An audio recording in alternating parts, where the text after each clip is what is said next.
Episode 649। उसने statue of liberty यानी मुजस्समा आज़ादी के करीब पहुंचकर रफ्तार सुस्त कर दी। फिर कहा, यह आज़ादी का मुजस्समा अमरीकी कौम के लिए काबिल फ़ख्र है और मुजस्समे वाली ये औरत खामोश रहकर भी आज़ादी की दास्तान सुना रही है। लेकिन तुम इतनी देर से खामोश रहकर भी क्या सुनाना चाहती हो? वो झेंप कर बोली, मैं बस यूं ही खामोश थी। तुम मुजस्समा क्यों बनी हुई हो? वो एक गहरी सांस लेकर बोली, मैं तकदीर की सितम ज़रीफ़ी पर गौर कर रही थी। आखिर ये ऐसा क्यों करती है? चुटकी भर खुशी देती है और ये खुशी भी छीन लेने की धमकी देती है। इंसान को ऐसा नहीं सोचना चाहिए, बल्कि क़नाअत पसंदी होना चाहिए। जो उसे मिल रहा है उसे हंसी खुशी कबूल करना चाहिए। वो कहने लगी, इंजन बंद कर दो, हम चप्पू चलाएंगे। पारस ने इंजन को बंद कर दिया। दोनों ने एक एक चप्पू संभाल लिया, फिर उसके ज़रिए आगे बढ़ने लगे। पारस ने पूछा, अगर हम यहाँ का पूरा एक चक्कर लगाना चाहें तो कितना वक्त लगेगा? इंजन स्टार्ट करके चला जाए तो हम 3 घंटे में मैनहट्टन का एक चक्कर लगा लेंगे। और अगर चप्पू चलाएं तो? वो मुस्कुराते हुए बोली, अब फिर तो बाजू थक जाएंगे, इसी मोटर बोट पर गिर पड़ेंगे। अगर गिरते वक्त कोई बाजू थाम ले तो? उसकी मुस्कुराहट एकदम से हया में बदल गई। वो मुंह फेर कर दूसरी तरफ देखने लगी। उसकी यही अदा मार रही थी। वो परेशान होकर सोचने लगा, ये गलत बात है। आजमाइश के इस मरहले में मुझे मुस्तकिल मिजाज रहना चाहिए। अपनी क़ुव्वत इरादी से काम लेकर इस लड़की से बचना चाहिए। अगर आज इसके साथ चंद घंटे खैरियत से गुजार कर दूर हो जाऊं तो फिर इसका जादू मुझ पर नहीं चल सकेगा। वो चप्पू चलाते हुए मुजस्समा आज़ादी से दूर निकल गए। वो हाँफते हुए बोली, मैं तो थक गई हूँ, प्लीज़ इंजन स्टार्ट करो। उसने इंजन स्टार्ट किया। मोटर बोट तेजी से आगे बढ़ने लगी। पारस की समझ में नहीं आया कि दिल की धड़कनें तेज हैं या मोटर बोट की रफ्तार। पारस ने खुद को मोहब्बत की इस बेरहम मौजू से हटाने के लिए पूछा, तुम्हारे अंकल अपनी भतीजी की याद ताज़ा रखने के लिए तुम्हें फेरी कहते हैं, वरना तुम्हारा असल नाम फरजानो है। अगर मैं तुम्हें फरजाना कहूं तो? वो एकदम से खुश होकर बोली, हाय, ये तो किसी पाकिस्तानी लड़की का नाम हो गया। मुझे ये नाम पसंद है, फिर कहो फरजाना। पारस ने उसे प्यार से देखते हुए कहा, फरजाना। पारस उसका नाम लेकर कनखियों से देख रहा था। उसकी गजाली आंखें ख्वाबनाक हो गई थीं और ये कुदरती हया का एक वाज़ेह सबूत था कि ख्वाबनाक होने के बावजूद वो शर्मा रही थी, लजा रही थी। फिर एक गहरी सांस लेकर बोली, मैं कराची में रही, कोयटा में रही, पेशावर गई, लाहौर में भी क़याम किया। हर जगह एक इनफरादी तहजीब भी मिली और इज्तिमाई तहजीब भी। मैंने अक्सर सोचा, अगर मुझे पाकिस्तान में रहना हुआ तो मैं कहाँ रहूँगी? कराची, कोयटा, पेशावर या लाहौर? पारस ने पूछा, फिर तुमने क्या फ़ैसला किया? फेरी ने शर्माकर सर झुका लिया। फिर आहिस्तगी से बोली, फ़ैसला औरत नहीं करती, उसका जीवन साथी करता है। आसमान पर चांद मुस्कुरा रहा था। चांदनी लहर लहर इतरा रही थी। सर्द हवा के झोंके यूं लग रहे थे जैसे अनदेखी महबूबा गले लग रही हो और हवा की सर्द झोंकों को गरमा रही हो। उसने पूछा, हम कितनी दूर आ गए हैं? वो चौंक गई। फिर आसपास देखने के बाद सामने दूर तक देखते हुए बोली, वो देखो, हम जजीरा एल्स यानी आइलैंड ऑफ ट्रेजर के करीब पहुंच रहे हैं। पारस ने दूर तक नजरें दौड़ाईं। आंसुओं का जजीरा दिखाई दे रहा था। उसने सोचा, इतनी खुशियां मिलने के बाद आंसुओं के करीब जाना क्या दानिशमंदी होगी। उसके दिल ने कहा, हरगिज़ नहीं, हम इस जजीरे के करीब से गुजरकर वापस मुड़ जाएंगे। उसने पूछा, तुम आंसुओं के जजीरे के मुताल्लिक क्या जानती हो? यही कि यहाँ कभी अमेरिका के कदीम बाशिंदे आबाद थे। उनके दरमियान खाना जंगी हुई और सब के सब मारे गए। वहाँ न कोई खेती बाड़ी हो सकती है, न वहाँ कोई मादनी ख़जाना है। दूर तक रेगिस्तान है, पथरीली पहाड़ियाँ और चट्टानें हैं। वहाँ आम आदमियों का दाखिला ममनू है। फौज के सिपाही दिन रात इस जजीरे के अतराफ गश्त करते रहते हैं। पारस ने कुछ सोचते हुए कहा, ये बात मुझे आला बीबी के मातहत ने नहीं बताई। तुम किस मातहत की बात कर रहे हो? वही जो हमें पार्क में मिला था, जो मेरे साथ बॉडीगार्ड की हैसियत से आना चाहता था। फरजाना ने कहा, इस जजीरे के मुताल्लिक बहुत कम लोग जानते हैं। मैं इसलिए जानती हूँ कि अंकल की मालूमात बहुत वसी हैं। उन्होंने एक दिन मुझे समझाया था कि कभी कश्ती की सैर के लिए निकलो तो इस जजीरे के करीब से गुजर जाना, लेकिन वहाँ कदम न रखना। वो जजीरा सरकारी तहवील में है। पारस बड़ी तेजी से सोच रहा था। उसने बुड़बुड़ाने के अंदाज में कहा, इसका मतलब है इस जजीरे में कोई ख़ास बात है। फरजाना ने कहा, भला ख़ास बात क्या हो सकती है? सरकारी मामलात हैं, वहाँ कोई फ़ौजी अड्डा भी हो सकता है। तुम क्या सोच रहे हो? मैं जजीरे में जाने के मुताल्लिक सोच रहा हूँ। वह हैरानी से बोली, ये मुमकिन नहीं है। रात के वक्त कोस्ट गार्ड बहुत मोहतात रहते हैं और पेट्रोलिंग पार्टीज मोटर बोट वगैरह में चारों तरफ गश्त करती रहती हैं। पारस ने मोटर बोट को वापस मोड़ते हुए कहा, चलो मैं तुम्हें पार्क छोड़ दूंगा, वहां से फिर वापस आऊंगा। क्या तन्हा आओगे? क्या मुझे छोड़ दोगे?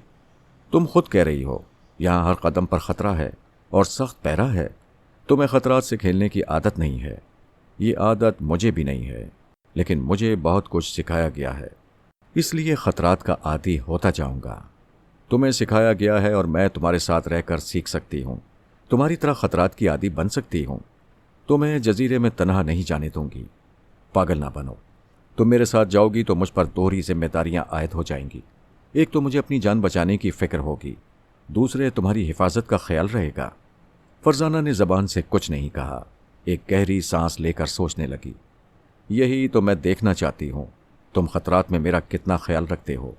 यही तो मर्दानगी है और यही तो मोहब्बत होगी। वो जबान से कुछ ना बोली, चुपचाप इग्निशन की चाबी को घुमा दिया। इंजन बंद हो गया। पारस ने पूछा, ये क्या कर रही हो?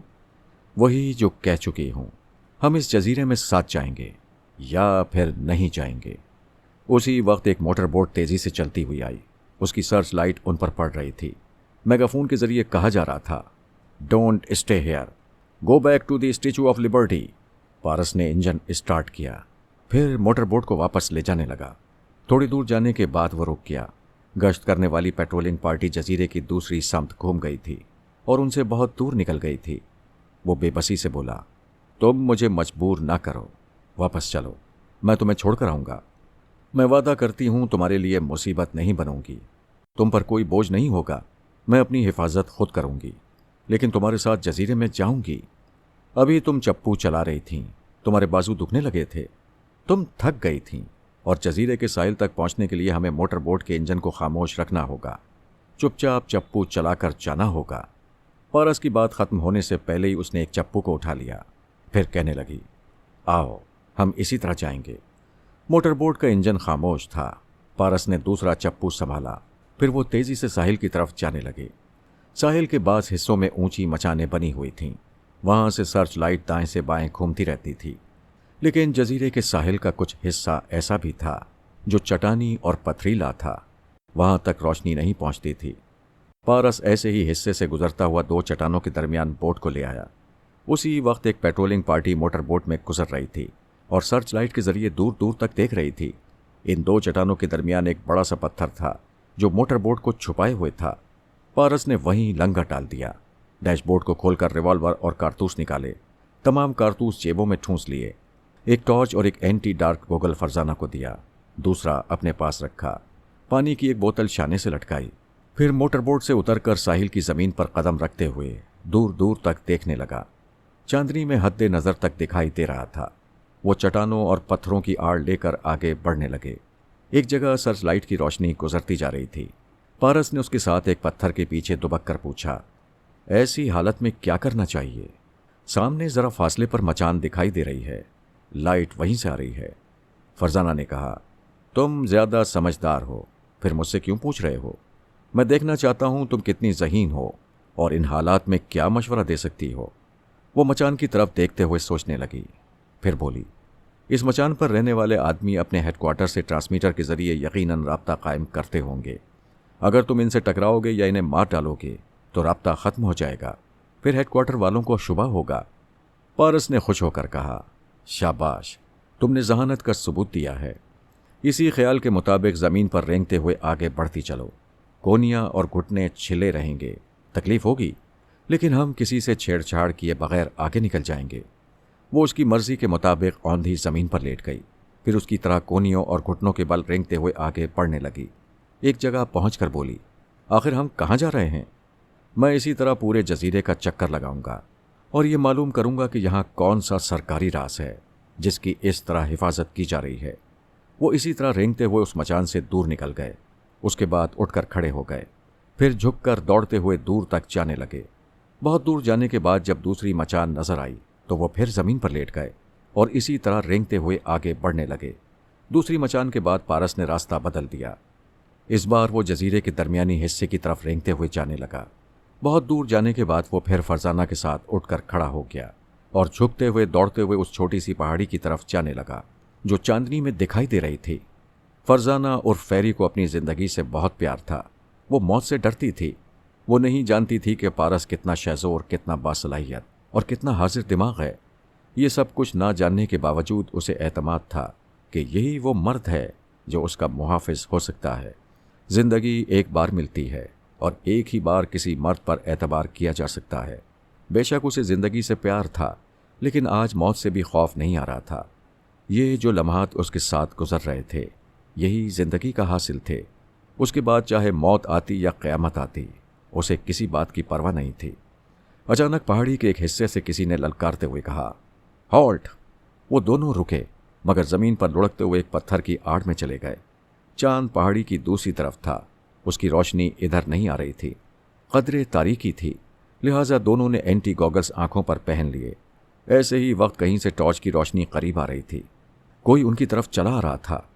पारस ने फरजाना के कान के करीब मुंह लाकर कहा, तुम यहीं दुबक कर रहना, जरा भी हरकत ना करना, मैं अभी आ रहा हूं। वो रेंगता हुआ एक तरफ निकल गया। थोड़ी देर बाद फरजाना ने कुछ आवाजें सुनी, जैसे दो आदमी टकरा गए हों। फिर यकबार की खामोशी छा गई। थोड़ी देर बाद करीब ही पारस की आवाज़ सुनाई दी। वो कह रहा था, फरजाना, मैं तुम्हारे पास आ रहा हूं, लेकिन इस वक्त यहां के एक गार्ड की वर्दी में हूं। मुझे देखकर परेशान ना हो जाना। वो रेंगता हुआ करीब आ गया। उसी वक्त दूर कहीं से किसी की आवाज़ सुनाई दी। कोई कह रहा था, मॉर्गन, अभी तुम किसको ललकार रहे थे? क्या तुमने किसी को देखा है? तुम कहाँ हो? पारस ने फरजाना को थपक कर कहा, यहीं रहो, मैं अभी आ रहा हूं। वो उठकर पत्थर की आड़ से निकला, फिर खांसते हुए बोला, मुझे शुबा हुआ था कि इधर मैंने किसी को हरकत करते देखा है, लेकिन यहां कोई नहीं है। वो एक बार फिर खांसते हुए आने वाले के करीब पहुंचा, फिर एक घूंसा उसके पेट में मारा। वो कर्राते हुए झुका तो उसके मुंह पर दूसरा हाथ पड़ा। आने वाले को संभलने का मौका ही नहीं दिया। वो थोड़ी देर तक फड़फड़ाता रहा, फिर एकदम से साकित हो गया। फरजाना पत्थर के पीछे पारस का इंतजार कर रही थी। थोड़ी देर बाद उसे आहट सुनाई दी। पारस ने कहा, मैं आ रहा हूं। उसने करीब आकर उसके पास कपड़ों की एक गठरी फेंक दी, फिर कहा, यह दूसरे गार्ड की वर्दी है, तुम इसे पहन लो। मैं दूसरी तरफ जा रहा हूं। जब पहन लो तो पत्थर की आड़ से निकल आना।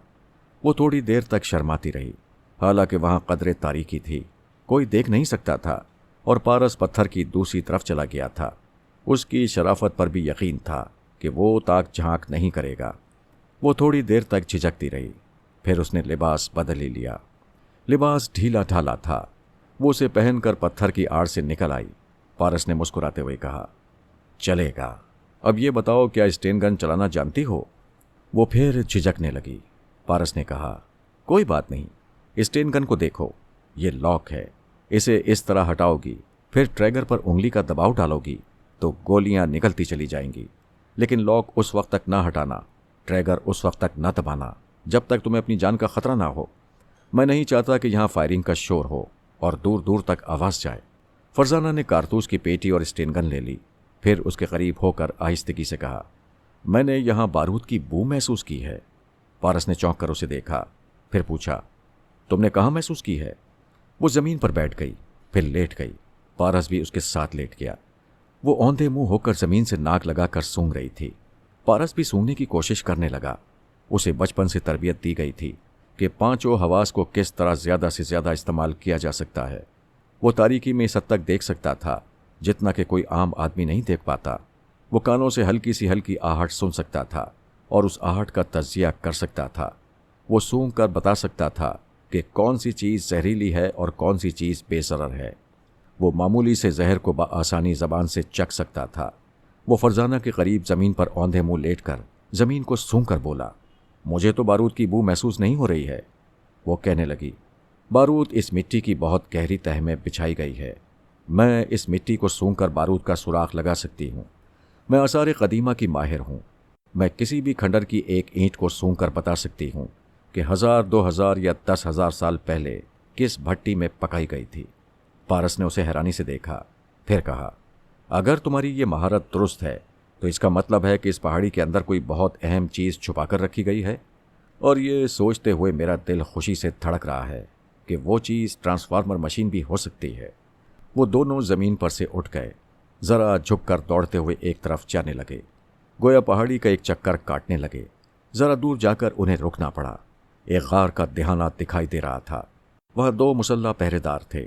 उनमें से एक कह रहा था, ये कम वक्त कहाँ जाकर मर गया है। दूसरा कह रहा था, वो मॉर्गन के साथ बैठकर सिगरेट के कश लगा रहा होगा। दोनों ही हट हराम हैं, ज़रा तुम जाकर देखो। पारस ने फरजाना का हाथ पकड़ा, फिर वापस मुड़कर एक पत्थर की आड़ में चला गया।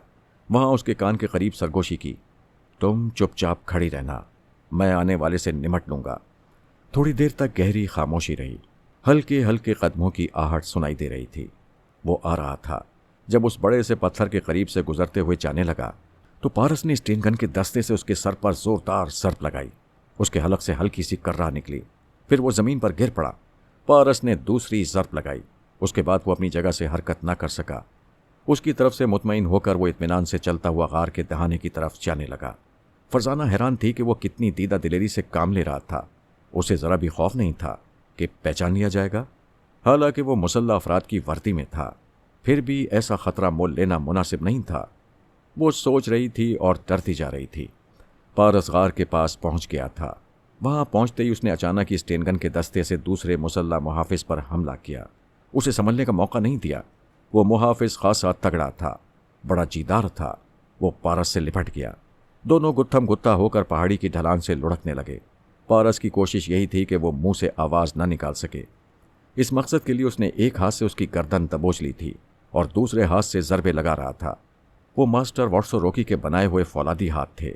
आखिर उसका मुखालिफ कितनी जरबे खा सकता था। थोड़ी देर बाद ही वो ठंडा पड़ गया। गार में दाखिल होने का रास्ता आसान हो गया। वो फरजाना का हाथ पकड़कर दौड़ता हुआ गार तक आया, फिर दबे कदमों अंदर जाने लगा। फरजाना ने सहारे के तौर पर उसके एक बाजू को थाम लिया था। बाजू की मछली उभरी हुई थी और वो सोच रही थी, यही तो वो फौलादी जिस्म है जिसके मुतालिक लड़कियां सोचती हैं।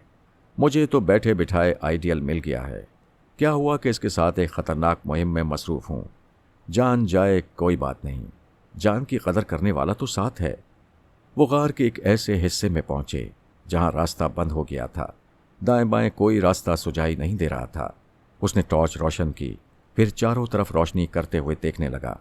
एक जगह एक आनी कल नजर आई। उसने उस कल को इधर से उधर घुमाया। अचानक ही बंद रास्ता दरवाजे की तरह एक तरफ सरकने लगा। उस दरवाजे की दूसरी तरफ दूर तक फैला हुआ बड़ा सा हॉल दिखाई दे रहा था। नीचे ट्रॉलियां सामान से लदी हुई गुजर रही थीं।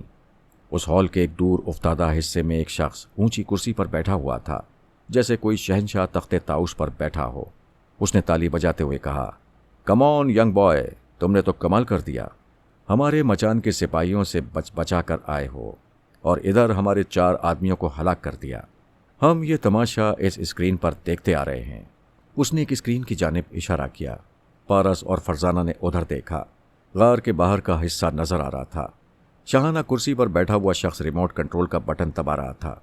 उसके जरिए स्क्रीन का मंजर बदलता जा रहा था और वो चारों हलाक होने वाले अशखास यके बाद दीगरे नजर आते जा रहे थे। शाहाना कुर्सी पर बैठे हुए शख्स ने कहा, अपने हथियार फेंक दो। तुम्हारी स्टेन गन की गोलियां मुझ तक नहीं पहुंच सकेंगी, और अगर इन्हें इस्तेमाल करना ही चाहते हो तो अपने आसपास देख लो।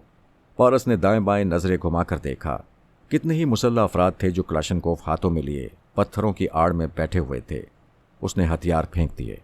फरजाना ने उसकी देखा देखी अपनी स्टेन गन और कारतूस की पेटी भी फेंक दी। वो शख्स कुर्सी से उठकर दोनों हाथ फैलाकर बोला, शाबाश, बहुत समझदार हो। आओ मेरे करीब आओ और बताओ कि तुम कौन हो। पारस ने फरजाना का हाथ मजबूती से थाम लिया, फिर उसके साथ आगे बढ़ते हुए बोला, हम यहाँ कश्ती की सैर के लिए आए थे, भटक कर इस जजीरे में पहुँच गए। तुम झूठ बोल रहे हो। ये मत समझो कि तुम्हारा सच छुपा रहेगा। मैं अभी मालूम कर लेता हूँ। दूसरे ही लम्हे पारस ने सांस रोक ली। उसे पराई सोच की लहर महसूस हुई थी। शाहाना कुर्सी से उठने वाले ने कहका लगाते हुए कहा, अच्छा तो तुम्हारा दिमाग हसास है, या तो तुम योगा के माहिर हो, सांस रोक लेते हो। किसी टेलीपैथी जानने वाले को अपने दिमाग में आने की इजाज़त नहीं देते, यानी तुम बहुत खतरनाक हो। पारस ने फरजाना के कान के करीब झुककर सरगोशी में कहा, तुम कोई बात ना करना, गूंगी बनकर रहना। शाहाना कुर्सी के पास खड़े हुए शख्स ने एक तरफ से दूसरी तरफ जाते हुए कहा, फराद अली तैमूर हम टेलीपैथी जानने वालों को शैतान कहता है। इस हिसाब से मैं शैतान नंबर 6 हूं। लड़की, तुम कौन हो? खुद ही बता दो तो बेहतर है। पारस ने कहा, मेरी ये साथी गूंगी और बहरी है। शैतान नंबर 6 ने एक जोरदार कहका लगाया, फिर कहा, मैं तुम्हारी गूंगी महबूबा को बोलना सिखा दूंगा। बाय द वे, तुम्हारे अंदाज से पता चलता है तुम कोई मामूली जवान नहीं हो।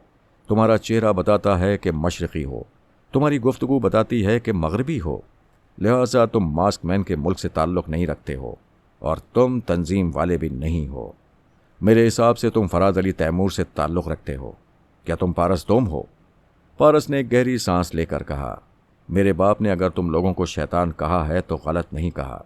शैतान अपने हथकंडे से सही समत और सही मकाम तक पहुंच जाता है। ये सुनते ही शैतान नंबर 6 ने कहका लगाना शुरू किया। वो हंस रहा था और इधर से उधर जा रहा था, फिर हंसते हुए उधर से इधर आ रहा था। उसके कहके थे कि रुकने का नाम नहीं ले रहे थे। उसने बड़ी मुश्किलों से अपने कहकों पर काबू पाते हुए कहा, ये मुझ पर बड़ा जुल्म हो रहा है। सुपर मास्टर मुझ पर बड़ा जुल्म कर रहा है। उसने हुक्म दिया है कि मैं फराद को या उसके किसी भी रिश्तेदार को कत्ल ना करूं, उन्हें जिंदा रखूं और अपाहज बनाकर छोड़ दूं।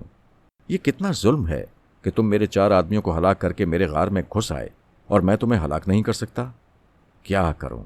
सुपर मास्टर आखिर सुपर मास्टर है, उसकी हुक्म उदूली नहीं कर सकता। चलो कोई बात नहीं, जरा तुम्हें अपाहज बनाकर ही देखता हूं क्या नतीजा बरामद होता है।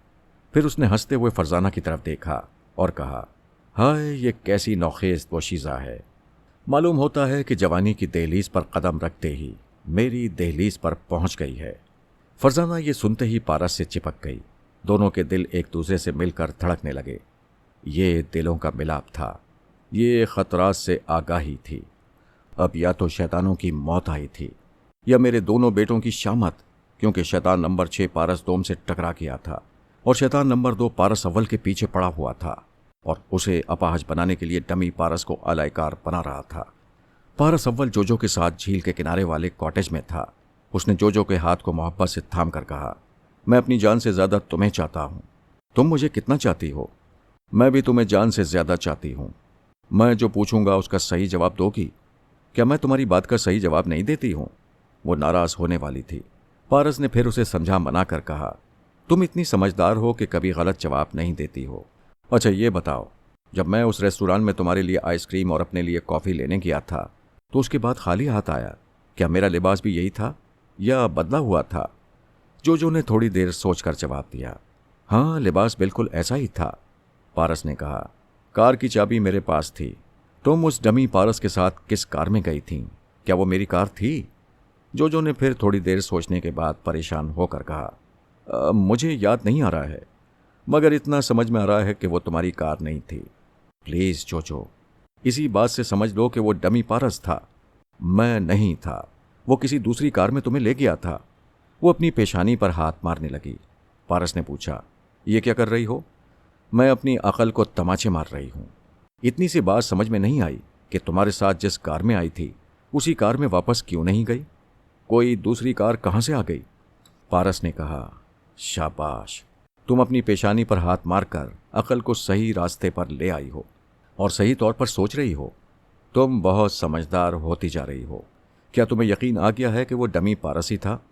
वो इनकार में सर हिलाकर बोली, मैं कैसे यकीन कर लूं? वो तो तुम ही थे, सर से पांव तक तुम ही थे।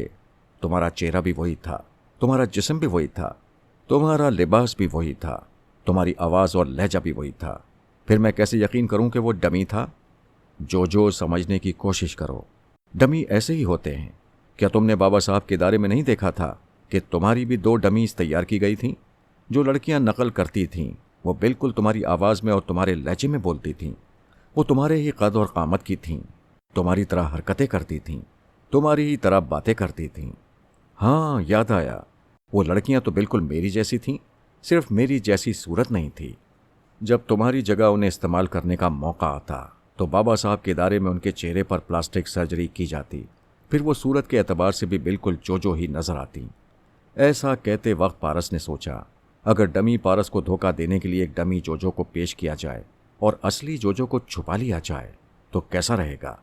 उसके दिमाग ने जवाब दिया, ये अहमकाना इक़दामात होंगे, क्योंकि सुपर मास्टर और उसके दूसरे टेलीपैथी जानने वाले शैतान उस डमी जोजो के दिमाग में पहुंचकर असलियत मालूम कर लेंगे।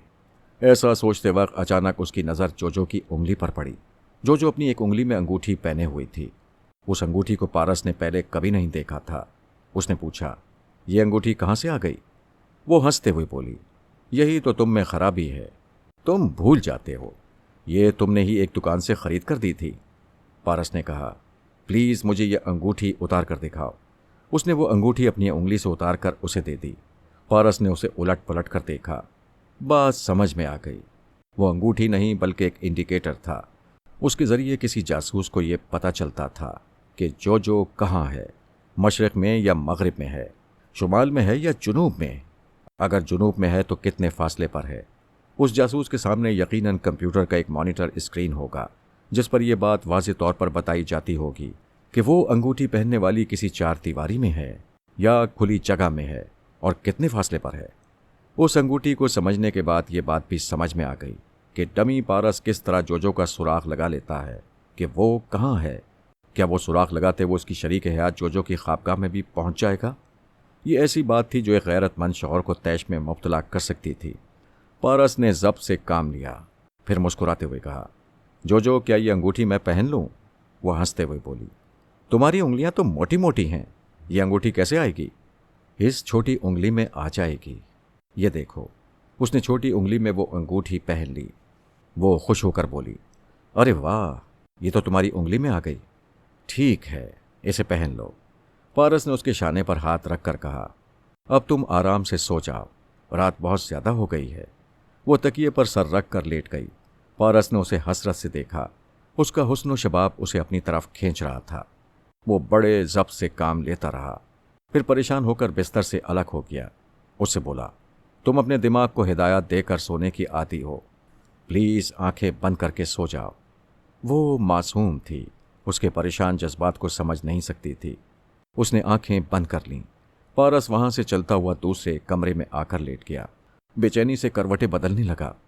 2 हफ्ते गुजर चुके थे, तीसरा हफ्ता गुजरने वाला था और वो अंदर से फुनक रहा था।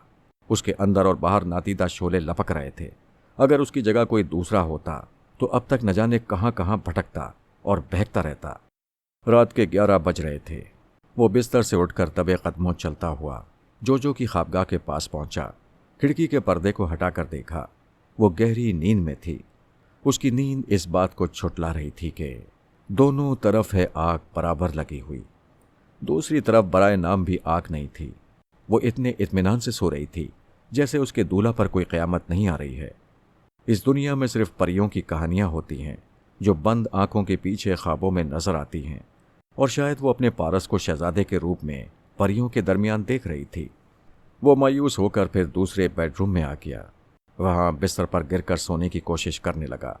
फिर उसने आंखें बंद की और अपने दिमाग को हिदायत दी कि वो सुबह 6 बजे तक सोता रहेगा। अगर गैर मामूली बात हो तो फौरन आंख खुल जाए। चूंकि बचपन से दिमाग को हिदायत देने का आदी था और दिमाग भी उसका ताबे फरमान रहता, इसलिए इतनी बेचैनी और इस्तराब के बावजूद उसे नींद आ गई। अचानक उसकी आंख खुल गई। उसने अंधेरे में रेडियम डायल को देखा। रात का 1 बजा था। कोई दरवाजे को खोल रहा था। वो बड़ी आहिस्तगी से बिस्तर से उठा, फिर दबे कदमों दरवाजे की तरफ जाने लगा। शिकार आ गया था। उसने छोटी उंगली में जो अंगूठी पहनी हुई थी, उसका इंडिकेटर शिकार को यह बता रहा था कि जो इसी कमरे में है। वो दरवाजे के करीब जाकर खड़ा हो गया। दूसरी तरफ से आने वाला डमी किसी तार के जरिए मुकफ्फल दरवाजे को खोलने की कोशिश कर रहा था। थोड़ी देर बाद वो कामयाब हो गया। दरवाज़ा खुल गया। खुलते ही डमी के मुंह पर एक ज़बरदस्त घूंसा पड़ा। ये घूंसा खिलाफ तवक्को था। वो लड़खड़ाता हुआ पीछे कॉरिडोर की दीवार से जाकर टकरा गया। पारस ने कहा, बेटे, वो इंडिकेटर वाली अंगूठी मेरी उंगली में है। तुम मेरी बीवी के साथ सुहाग रात मनाने आए थे। बेगैरत जलील कुत्ते, मैं तुम्हें बताऊंगा कि सुहाग रात कैसे मनाई जाती है। अचानक ही डमी ने उस पर हमला किया। यह दाव पारस भी जानता था। उसने तोड़ कर लिया। पारस ने उस पर जवाबी हमला किया तो डमी उस हमले को समझता था, इसलिए उसने भी तोड़ कर लिया। थोड़ी देर तक उन दोनों के दरमियान ऐसा ही जोड़ तोड़ जारी रहा।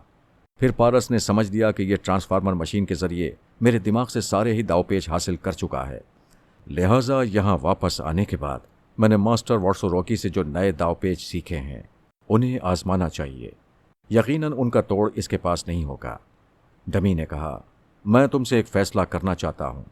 जो या तो तुम्हारी होगी या मेरी, क्योंकि मैं भी उसे उतनी ही शिद्दत से चाहता हूं जितना कि तुम चाहते हो। पारस ने नागवारी से कहा, तुम कितनी गैर शरीफाना और गैर इखलाकी गुफ्तगू कर रहे हो। क्या तुम्हें एहसास है कि तुम टेलीपैथी जानने वाले शैतानों के इशारों पर चल रहे हो और एक मियाँ बीवी की जिंदगी को अजाब बना रहे हो? उसकी बात खत्म होते ही डमी ने उस पर हमला किया। पारस ने उस हमले को रोक लिया। फिर वाट्सोरोकी का एक दाव आजमाया तो डमी के हलक से चीख निकल गई। वो फर्श पर गिरने के बाद उठने में दिक्कत महसूस कर रहा था। पारस ने कहा, मैं तुम्हें मोहलत दे रहा हूं, आराम से बैठो और आराम से हमला करो, फिर जवाब में आराम से मार खाते रहो। तुम्हारी लाश भी इस कॉटेज से बाहर बड़े आराम से जाएगी। वो बड़ी मुश्किल से उठा, फिर अचानक ही चाकू निकालकर उसे खोलते हुए पेंतरा बदलने लगा। पारस को मालूम नहीं था कि चाकू निकालने के पीछे क्या बात है। दरअसल वो दूसरा शैतान डमी के दिमाग में पहुंच गया था और उसे डांट कर कह रहा था कि तुम मेरी इजाजत के बगैर यहां क्यों आए हो। और डमी सोच के जरिए कह रहा था, मैं जो के बगैर नहीं रह सकता। आज उसके साथ वक्त गुजारने के लिए उसके बेडरूम में आना चाहता था, लेकिन ये कम वक्त पारस फिर कबाब में हड्डी बन रहा है। तब दूसरे शैतान ने मशवरा दिया, फौरन चाकू निकालो और किसी तरह पारस को जख्मी करो ताकि मैं इसके दिमाग में पहुंच सकूं। पारस ने जवाब में पेंतरा बदलते हुए कहा, तुम्हारे दिमाग में जितनी सलाहियतें हैं वो सब मुझसे हासिल की हुई हैं। यानी तुम्हारी और मेरी आदत एक जैसी है, लेकिन मेरी ये आदत नहीं है कि मैं किसी निहत्ते पर चाकू या कोई दूसरा हथियार उठाऊं। फिर तुम ये हथियार मेरे खिलाफ क्यों उठा रहे हो? तुम्हारा मकसद क्या है? डमी ने कोई जवाब नहीं दिया। पेंतरा बदलते हुए उस पर हमला किया। पारस ने अपने आप को बचा लिया। फिर कहा, मैं समझ रहा हूं, यकीनन वो दूसरा शैतान तुम्हारे दिमाग में है और चाहता है कि किसी तरह मुझे जख्मी कर दे और मेरे दिमाग में पहुंच जाए। ये कहते ही पारस ने कैका लगाया। फिर कहा, शायद तुम ये नहीं जानते कि मेरे पापा मेरे दिमाग में मौजूद हैं। अगर मैंने भी किसी तरह तुम्हें जख्मी कर दिया और वो तुम्हारे दिमाग में पहुंच गए, तब तुम्हारा क्या हशर होगा। डमी जरा सहम गया। उसके दिमाग में दूसरा शैतान बोल रहा था, परवाह मत करो, किसी तरह इसे जख्मी करो। और डमी कह रहा था, ये फौलाद है, इसका एक हाथ मुझ पर पड़ता है तो आंखों के सामने तारे नाचने लगते हैं। दूसरे शैतान ने गुस्से से कहा, बकवास मत करो, किसी तरह इसे जख्मी करो। क्या तुम दावपेच भूल रहे हो? मैं जितने दावपेच जानता हूं, पारस उनके तोड़ जानता है। मैं किस तरह हमला करूं, मेरी समझ में नहीं आता। दूसरे शैतान ने कहा, हम तुम्हें पहले ही समझा चुके हैं। जब भी पारस से मुकाबला हो उसे पहली फुर्सत में जख्मी करने की कोशिश करो। तुमने ऐसा क्यों नहीं किया? मैं भला कैसे करता? दरवाज़ा खोलते ही इसने ताबड़तोड़ हमले शुरू कर दिए थे। इसके फौलादी हाथों ने मेरे होश उड़ा दिए थे। You nonsense! तुम बाकायदा चाकू पकड़कर इसे जख्मी नहीं कर सकते तो ना सही, दूर से चाकू फेंक कर तो जख्मी कर सकते हो। फौरन मेरी हिदायत पर अमल करो। दूर से चाकू फेंकने के लिए लाजमी था कि चाकू को नोक की तरफ से पकड़ा जाए, क्योंकि दस्ते की तरफ से चाकू फेंकना हर एक का काम नहीं होता। ऐसा सिर्फ माहिर खंजर जन ही कर सकते हैं। जब डमी ने उसे नोक की तरफ से पकड़ा तो पारस चौकन्ना हो गया। जैसे ही उसने चाकू फेंका, वो उल्टी कलाबाजी खाकर एक तरफ किया, दूसरी तरफ चाकू लकड़ी के दरवाजे में पेवस्त हो गया। पारस ने मुस्कुराते हुए कहा, वो चाकू हम दोनों के लिए बराबर फासले पर है। अब देखो कौन उसे अपनी गिरफ्त में लेता है। ये सुनते ही डमी चाकू की तरफ लपका तो उसके पेट पर एक लात पड़ी। वो पेट पकड़कर झुका, दूसरी लात मुंह पर पड़ी और वो फिर लड़खड़ाता हुआ जाकर दीवार से टकरा गया। पारस का एक एक हाथ हथौड़े की तरह लगता था। उसकी आंखों के सामने तारे नाचने लगते थे। वो देर तक अपने आप को संभाल ना सका। जब उसने खुद को संभाल कर देखा तो पारस के हाथ में चाकू था। चाकू की नोक उसकी चुटकी में थी। फिर उसने वो चाकू उसकी तरफ फेंका। वो फजा में सनसनाता हुआ आया और उसके सीने में ठीक दिल की जगह गहराई में उतर गया। वो इत्मीनान से चलता हुआ अपने बंगले में आया। रिसीवर उठाकर पुलिस के एक आला अफसर के नंबर डायल किए।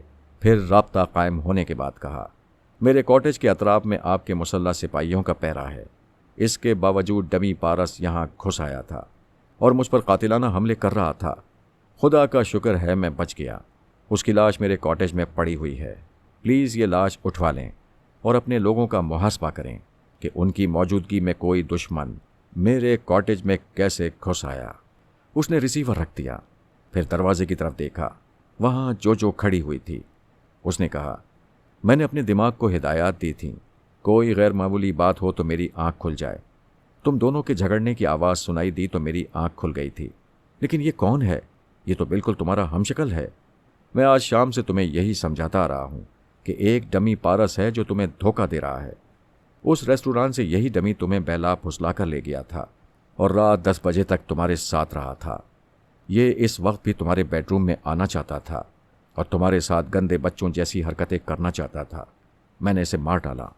जो उससे आकर लग गई, कहने लगी, मैं कितनी अहमक हूं, तुम्हारी बातों पर यकीन नहीं कर रही थी। अब इसकी लाश को देखकर यकीन आ रहा है। आइंदा मैं तुम्हारी किसी बात को झूठ नहीं समझूंगी। पारस ने उसे थपकते हुए कहा, तुम मेरी बातों पर अमल करती रहोगी तो हम किसी दुश्मन से धोखा नहीं खाएंगे। वो उसे बेडरूम में लेकर आया, फिर उसके बिस्तर पर लिटाकर बोला, एक बात बताओ, क्या तुम अपने दिमाग में पराई सोच की लहरें महसूस कर रही हो? बिल्कुल नहीं, मेरा दिमाग नॉर्मल है, कोई दूसरी सोच नहीं है। तो फिर अपनी आंखें बंद करो और दिमाग को हिदायत दो कि आराम से सोती रहोगी। अगर पापा तुम्हारे दिमाग में आएंगे तो आंख नहीं खुलेगी, वरना किसी भी पराई सोच की लहर को महसूस करते ही तुम नींद से बेदार हो जाओगी। उसने पारस की हिदायत के मुताबिक अपने दिमाग को हिदायत दी, फिर थोड़ी देर के बाद सो गई। पारस ने वापस अपने बेडरूम में आकर रिसीवर उठाया। मेरे नंबर डायल करने के बाद मुझसे रब्ता कायम किया। मैंने रिसीवर उठाकर पूछा, हेलो बेटे, क्या बात है? पापा, मैंने उसे सुला दिया है और उसके दिमाग को यह हिदायत दी है कि आपके सिवा कोई भी पराई सोच की लहर हो तो उसकी आंख खुल जाए। लिहाजा ऐसी सूरत में आप उसके खाबिदा दिमाग पर तनवीमी अमल कर सकते हैं और उसके दिमाग को दूसरे शैतानों की ख्यालखानी से महफूज कर सकते हैं। यह तुमने बहुत अच्छा किया। मैं उसके पास जा रहा हूं। उसने रिसीवर रख दिया। पुलिस के आला अफसरान कॉटेज के करीब आ गए थे। वहां आसपास पहरा देने वालों को डांट रहे थे कि उनकी मौजूदगी में एक दुश्मन किस तरह कॉटेज में घुस आया था। डमी पारस की लाश वहां से उठवा ली गई थी। थोड़ी ही देर बाद फोन की घंटी बजने लगी। पारस ने रिसीवर उठाकर पूछा, हेलो, कौन है? दूसरी तरफ से कहकास सुनाई दिया। फिर उसने कहा, मैं हूं दूसरा शैतान। मैंने तुम्हारे बाप से कह दिया था कि तुम कभी डमी पारस को हलाक नहीं कर सकोगे और एक दिन वो डमी तुम्हें अपाहज बना देगा। वो दिन जरूर आएगा क्योंकि डमी पारस अभी जिंदा है। एक के मर जाने से क्या होता है? क्या ट्रांसफार्मर मशीन ऐसे दर्जनों डमी तैयार नहीं कर सकती? ये कहते ही रिसीवर रख दिया गया। उसने अपने रिसीवर को घूरते हुए देखा, फिर उसे क्रेडल पर रखते हुए अफसर से कहा, वो टेलीपैथी जानने वाला दूसरा शैतान था। चैलेंज कर रहा था कि ऐसे दर्जनों डमी ट्रांसफार्मर मशीन के जरिए तैयार हो सकते हैं। ऑफिसर ने परेशान होकर कहा, पारस बाबा, ये तो बड़ी परेशानी की बात है तो परेशानी की बात, लेकिन मुसीबत जो आने वाली है उससे हम कतरा नहीं सकते। लिहाजा उसका मर्दाना वार मुकाबला करना ही पड़ेगा। देखते हैं आइंदा क्या होने वाला है। आला अफसर ने पारस को यकीन दिलाया कि अब कोई इस कॉटेज में दाखिल नहीं हो सकेगा क्योंकि पहरा और ज्यादा सख्त कर दिया गया है। इस कॉटेज के आसपास ऐसे मुसल्ला अफराद का पहरा लगाया गया है जो योगा के माहिर हैं और टेलीपैथी जानने वाले उनके दिमागों में नहीं आ सकेंगे। पारस ने पूछा, ऑफिसर, क्या आप योगा के माहिर हैं या आपका दिमाग हसास है? एक अफसर ने कहा, मैं पराई सोच की लहरों को महसूस कर सकता हूं। पारस ने कहा, आप मेरे सामने ठहर जाएं, बाकी अफराद बाहर चले जाएं। पारस के हुक्म के मुताबिक तमाम लोग बाहर चले गए, सिर्फ वो अफसर रह गया। पारस ने कहा, चूंकि आप योगा के माहिर हैं, इसलिए कॉटेज के अतराफ पहरा देने वालों को समझा दीजिए कि मैं यहां से बाहर जाऊंगा और यहां वापस आऊंगा तो हर दफा मखसूस कोड वर्ड्स दोहराऊंगा। वो कोड वर्ड्स ये हैं, पारस फॉर जोजो एंड जोजो फॉर पारस। वो अफसर बाहर चला गया। उसने तमाम पहरेदारों को यही कोड वर्ड्स सुना दिए। उन्हें सख्ती से ताकीद की गई कि ये कोड वर्ड्स अपने घर के किसी फर्द के सामने भी कभी ना दोहराएं। ऑफिसर के जाने के बाद मैंने पारस को मुखातिब किया और कहा, मैंने जोजो के दिमाग पर तनवीमी अमल किया है और मुतमईन हूं। अब सुपरमास्टर और उसके बाकी 6 शैतान उसके दिमाग में नहीं आ सकेंगे। मैंने अपने लिए ख़ास कोड वर्ड मुकर्रर कर दिया है जिसे सुनकर वो मुझे अपने दिमाग में जगह देगी, वरना किसी भी सोच की लहर को धुतकार देगी और दिमाग को लॉक कर लेगी। वो मुझे किस तरह पहचानेगी? अभी वो दूसरा शैतान कह रहा था कि ट्रांसफार्मर मशीन के जरिए दर्जनों डमी पारस तैयार किए जा सकते हैं, बल्कि तैयार किए जा चुके होंगे। फिक्र ना करो, मैंने जोजो के दिमाग में ये बात नक्श कर दी है कि जिस पारस की छोटी उंगली का नाखून बड़ा हो वही असली होगा। बाकी को वो नकली समझकर धुतकार दे और कभी उसके सामने ये जाहिर ना करे कि उसने असली और नकली की पहचान कैसे की है। थैंक्स पापा, आपने ऐसी पेशबंदी की है कि अब सुपरमास्टर की कोई चाल कामयाब नहीं हो सकेगी। अब तुम आराम से सो जाओ, मैं जा रहा हूं। मैं उसके पास से वापस आ गया। उसने जोजो के बेडरूम के पास आकर खिड़की का पर्दा जरा सा हटाकर देखा। वो गहरी नींद में थी। वो फिर सर झुकाकर अपने बेडरूम में आ गया। बिस्तर पर चारों शाने चित लेटकर छत की तरफ तकते हुए सोचने लगा, क्या मेरी शादी हो चुकी है? अगर शादी हो चुकी है तो मेरी दुल्हन पिछले 2 हफ्तों से परियों के ख्वाब क्यों देख रही है और मैं परियों को अगवा करने वाला जिन क्यों बनता जा रहा हूं? वो घंटे भर तक करवटें बदलता रहा। बकौल शायर, कबाब सीख के मानिंद हम करवट बदलते हैं, जो जल उठता है ये पहलू तो वो पहलू बदलते हैं। वो रात के 3 बजे उठकर बैठ गया। उसके अंदर धुआं भर गया था। वो एकदम से बौखलाया हुआ था। तेजी से चलता हुआ कॉटेज से बाहर आया। एक मुसल्ला सिपाही ने उसे रोका। उसने करीब जाकर पूछा, पारस फॉर जोजो एंड जोजो फॉर पारस। सिपाही मुतमईन हो गया। उसने कार का दरवाज़ा खोला, स्टीयरिंग सीट संभाल ली, फिर उसे ड्राइव करता हुआ कॉटेज से दूर होता चला गया। अब उस पर दीवानगी तारी हो गई थी। उसकी निगाहों के सामने सिर्फ सलारा घूम रही थी। वो सलारा जिसने पहली बार उसके जज्बात को आवारा किया था। अगरचे वो ऐन वक्त पर आवारगी से बच गया था, ताहम सलारा ने जो नज़ारा पेश किया था वो उसी का जायज़ मुतालबा जोजो से करता रहा था और नाकाम होता जा रहा था।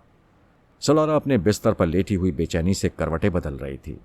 वो हर रात इसी तरह कभी जागती थी, कभी सोती थी और कभी हड़बड़ाकर उठ बैठती थी।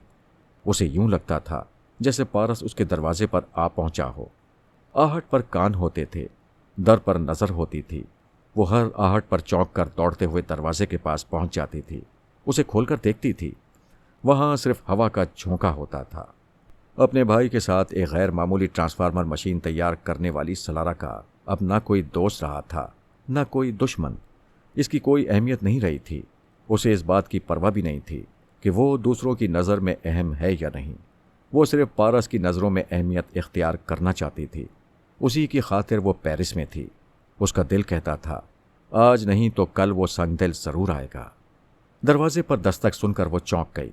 बिस्तर से उठकर बैठ गई। दिमाग ने कहा, धोखा होगा, दरवाज़ा खुलेगा तो हवा का झोंका होगा।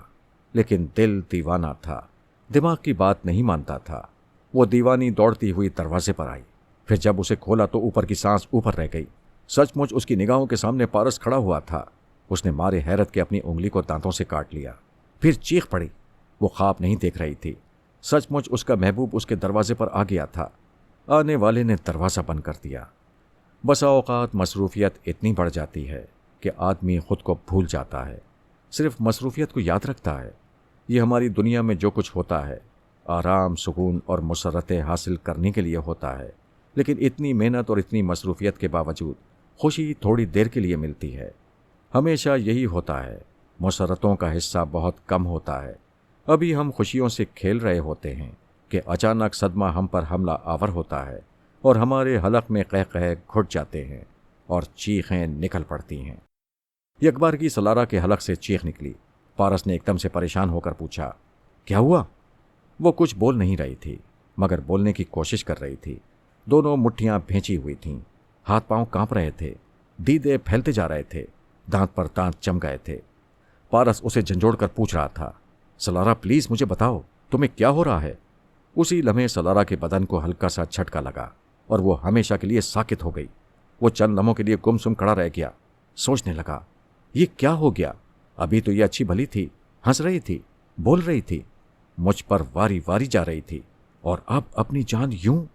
समझ में नहीं आता कि यह अचानक क्या हो गया है। उसने उसकी कलाई थाम ली, नब्ज को महसूस करना चाहा, फिर दिल की धड़कन को भी महसूस करने की नाकाम कोशिश की। मौत ने उस पर कब्जा जमा लिया था। पारस ने उसे गौर से देखा तो हैरान रह गया। उसका चेहरा और उसके हाथ पांव नीले पड़ रहे थे। वो एकदम से पीछे हट गया। उसका दिल तेजी से धड़क रहा था। अब उसकी समझ में कुछ आ रहा था।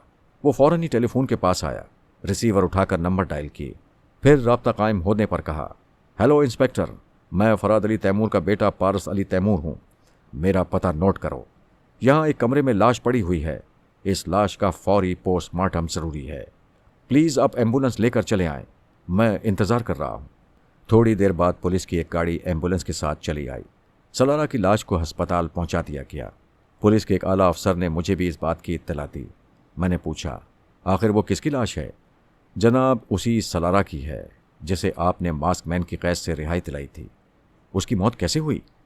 पता नहीं, अभी डॉक्टर की रिपोर्ट के बाद मालूम होगा। वैसे आसार बता रहे हैं कि उसके जिस्म में जहर फैल गया है। मैं लिबास तब्दील करके अस्पताल पहुंच गया। वहां पारस मौजूद था। मुझे देखते ही उसने नजरें झुका लीं। मैं सीधा डॉक्टर के पास गया। वो पोस्टमार्टम के बाद अपने चैम्बर में आ गया था। मुझे देखते ही बोला, बहुत तशवीशनाक रिपोर्ट है। हम इतने दिनों तक पारस का इलाज करते रहे, फिर मुतमईन हो गए कि आपका बेटा नॉर्मल हो गया है। लेकिन नहीं मिस्टर फरहाद, ये बज़ाहिर नॉर्मल है। जहर अब भी इसकी रगों में मौजूद है, जो इसे नुकसान तो नहीं पहुंचा रहा है, लेकिन दूसरों के लिए नुकसानदेह है। पारस ने यह खबर सुनी तो दोनों हाथों से सर थाम कर बैठ गया। ओ मारिया, ये तुमने क्या किया? मुझे जहरीला नाक बनाकर छोड़ दिया। खुदाया, तेरी कुदरत को समझना बहुत मुश्किल है। तूने इसलिए जोजो को जवानी में मासूम और पारसा रखा ताकि वो मेरे जहर से महफूज रहे। एक मासूम थी, वो बच गई। एक गुनहगार थी, वो मर गई। और मैं गुनाह का शरीक था। सारी जिंदगी इस अजाब में मुब्तला रहूंगा कि किसी को शरीक हयात बनाकर उसके साथ अज़दवाजी जिंदगी नहीं गुजार सकता। नहीं गुजार सकता, कभी नहीं गुजार सकता।